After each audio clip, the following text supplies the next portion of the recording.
Non. Bonjour tout le monde, comment allez-vous par ce beau vendredi? Alors là on vous appelle d'une petite ville un village, je ne sais pas vous dire. Nous sommes dans le Pays Basque espagnol, sur la route de Saint-Jacques-de-Compostelle, en Galice donc.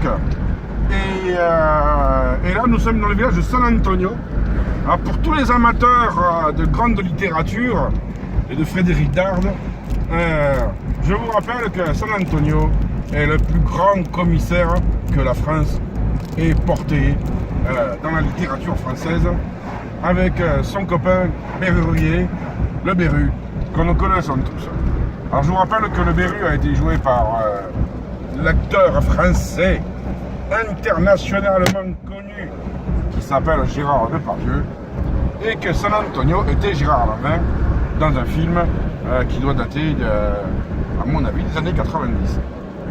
Alors là, nous sommes donc dans les contreforts des Pyrénées, que nous allons traverser aujourd'hui en partie avec Marie-Nisrine, puisque nous allons aller, regarde comme c'est joli là, puisque nous allons traverser aujourd'hui Saint-Jacques-de-Compostelle, nous allons faire une halte, et nous allons prier pour votre salut, pauvres pécheurs.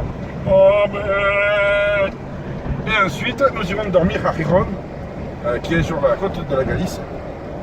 Et donc, vraiment, le paysage du Pays Basque espagnol est vraiment très joli. Je ne connaissais pas, j'y suis passé il y a très longtemps quand je descendais au Maroc, non, même pas au Maroc. C'est quand mes parents habitaient à Tenerife. Plusieurs fois j'ai fait la route avec l'autoroute et jamais j'avais profité de passer par les villages et tout ça et regarder. Et c'est vraiment très très très joli. C'est vraiment très très beau là où on est. Évidemment, c'est la route de Saint-Jacques-de-Compostelle, donc il y a des calvaires partout. Tout à l'heure, le GPS, on lui a demandé la route touristique. Il nous a fait passer dans une route où on se croisait pas de voitures, il fallait se garer et tout. Il y avait énormément de pèlerins à pied qui montaient. Et là, on voit des pèlerins en vélo, etc., qui vont vers Saint-Jacques. Alors, on n'est qu'à 49 km de Saint-Jacques, mais vu la configuration de la montagne, ça va nous prendre à peu près 1 heure pour y arriver. Et on voit des nuages au loin. Moi, ça m'inquiète un peu, les nuages. Parce que, comme vous savez, il me manque une fenêtre qu'on nous a un peu cassée à Barcelone. Et s'il pleut, eh ben, je vais être mouillé. C'est pas grave, hein, On va être mouillé. c'est pas bien grave, c'est que n'est que de l'eau. Ça va pas être pratique pour conduire. Alors, demain, normalement, le temps sera meilleur. Et voilà. Et après-demain, on espère. Alors, Saint-Jacques-de-Compostelle en espagnol, c'est Santiago. Hein, c'est pas Saint-Jacques. Donc, partout on voit chemin de Santiago, enfin chemin, c'est dit en espagnol évidemment. Ils le disent Camino de Santiago. Voilà, ce qui veut dire chemin de Saint-Jacques. Marie-Christine prend les pèlerins là, qui marchent. Et vous voyez les gens qui marchent sur le. Marie-Christine là, regarde là. Vous voyez, tout ça sont des gens qui font le chemin de Saint-Jacques. Et donc ils vont faire 50 km à peu près à pied encore. Alors je sais pas d'où ils sont partis, ils sont peut-être partis du Portugal, de l'Espagne. Il y a des gens, ils font des milliers. La voiture s'intéresse à personne. Les gens font des milliers de kilomètres pour voir Saint-Jacques-de-Compostelle. Et c'est beau, je trouve. Cette piété quelque part, cette volonté, c'est vraiment quelque chose d'initiatique. Dans 600 mètres, rond-point, continuez tous droit pour rester Moi, sur je suis assez admiratif de ces gens. Voilà, Briaras. A priori, on fait du vin. Oui, alors parce qu'en fait, la route de Saint-Jacques-de-Compostelle, c'est aussi la route des vins. C'est magnifique. Regarde les vieilles maisons, Marie-Christine. Regardez avec la pierre de Galice. C'est vraiment très, très, très joli. On en prend plein les yeux, encore une fois. Hein. Sincèrement, ce road trip qu'on a fait tous les deux, Marie-Christine et moi, hein, on en a pris plein les yeux des paysages. Alors je sais que Marie-Christine s'est un peu ennuyée en voiture.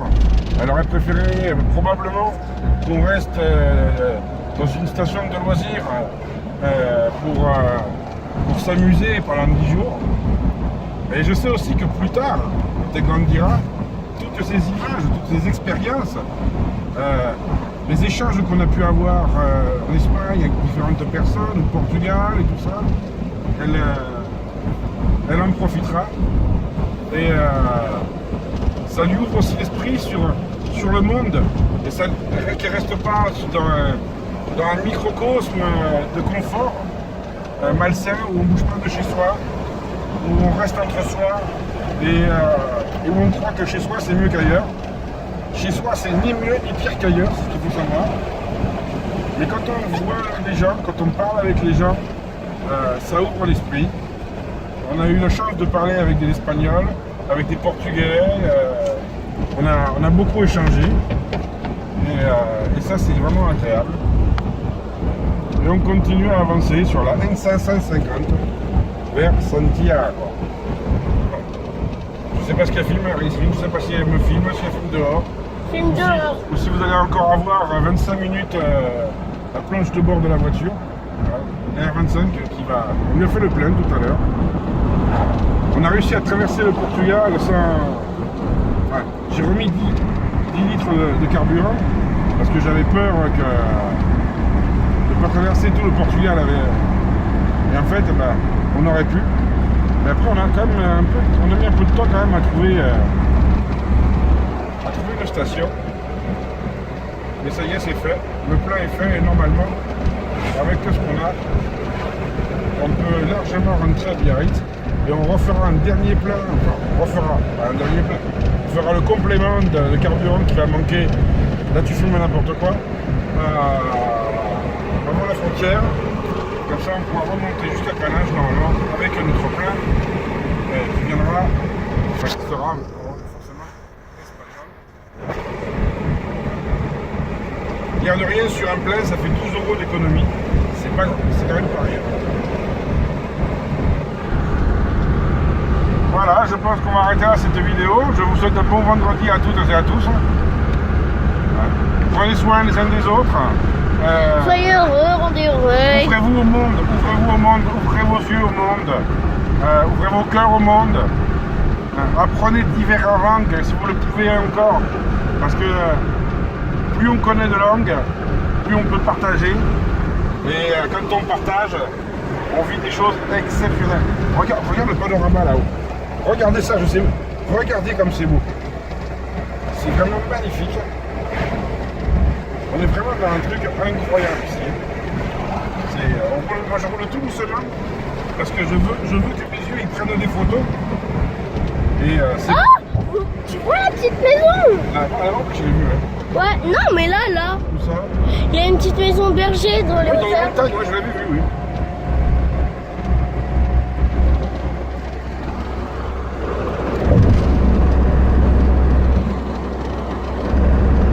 On avance tranquillement. Et on va vous dire. Si tu filmes le tableau de bord. Désolé. Et surtout, n'oubliez pas, Soyez heureux. Explosez le compteur de pouces bleus. Explosez le compteur de pouces bleus. Ouais. Attention, ça va couper dans 3, 2, 1.